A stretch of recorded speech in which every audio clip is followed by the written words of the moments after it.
جامعیت کے اعتبار سے اگر اس صورت کو دیکھیں نا، اس میں تقریباً زندگی کے ہر شعبے کے لیے کچھ نہ کچھ جو ہے نا وہ سبق ہے۔ چنانچہ اس میں دین بھی ہے، دنیا بھی ہے، توحید بھی ہے، فقہ بھی ہے، سیرت و سوانح بھی ہے، خوابوں کی تعبیر بھی ہے، سیاست بھی ہے، حکومت کے رموز بھی ہے، انسانی نفسیات بھی ہے، معاشی خوشحالی کی تدبیریں بھی ہے، اور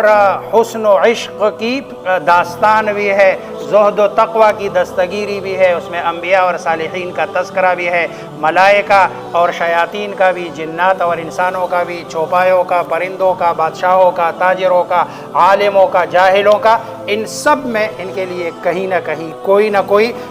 سبق ہے۔ راہ راست سے ہٹ جانے والی عورتوں کی حیلہ سازیاں بھی ہے، مکر و فریب بھی ہے، حیا باختگی بھی ہے، اور پھر اس قصے میں مد بھی ہے، جزر بھی ہے، نشیب بھی